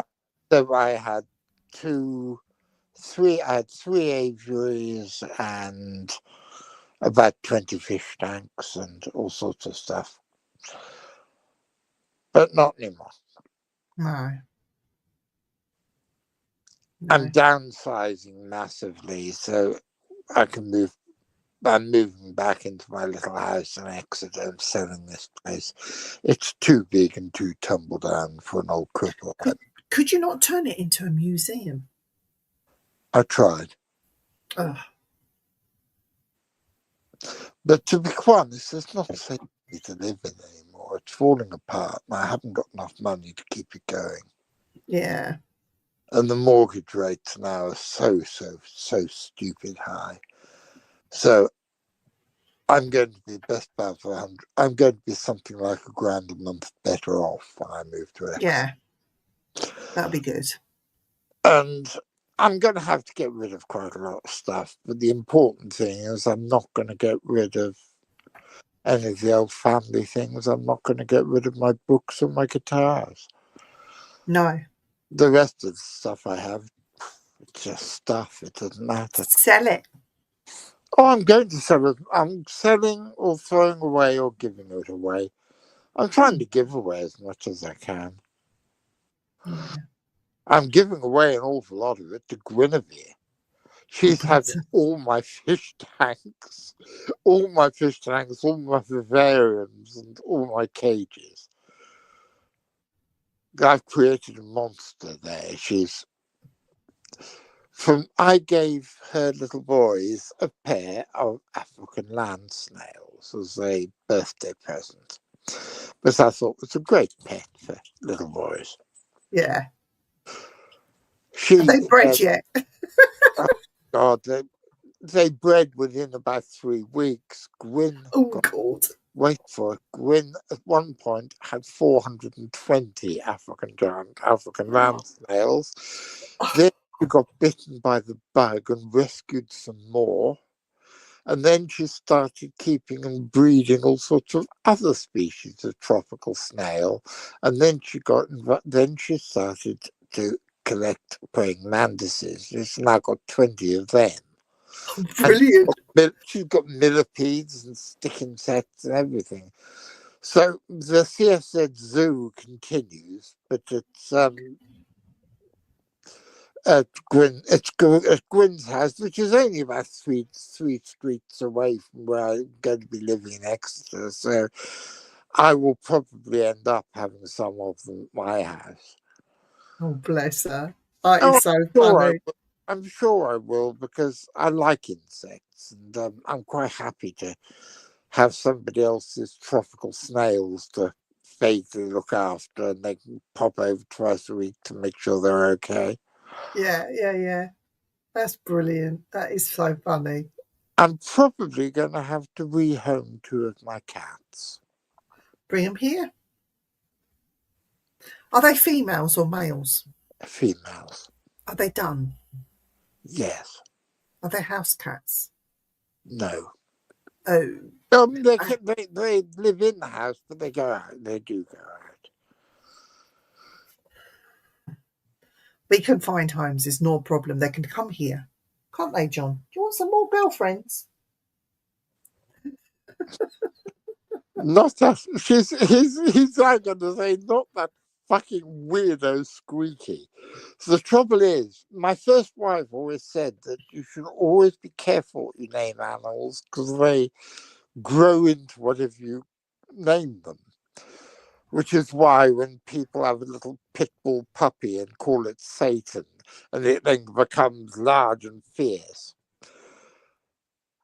I had a little rescued kitten. It was a tiny little girl, and she was only about 5 weeks old, and she wasn't even properly weaned. And I called her Squeaky because she squeaked. Yeah.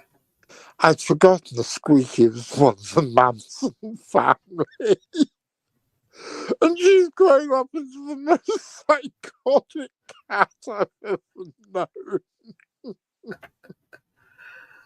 She's very sweet, and she'll come up and cuddle you, but she doesn't like the other cats, and she's a bloody nightmare. But Squeaky and her sister, I'm afraid, are going to have to go. John, do you want a Squeaky here? Not that mad bitch, no. John's pretty laid back, to be fair. But Squeaky and Dotty, I'm afraid, are going to have to go. The trouble is, my wife used to just keep on rescuing kittens. And this is a large house with 1/3 of an acre of garden, and so there's room for 4. But I'm moving back to a little 2 up, 2 down with a pocket handkerchief of garden. I won't leave Lilith or Peanut because they're mine. They're my 2. Yeah. But they're your babies. Dotty and Squeaky don't really like me much. They put up with me. Dotty comes and sits on me sometimes.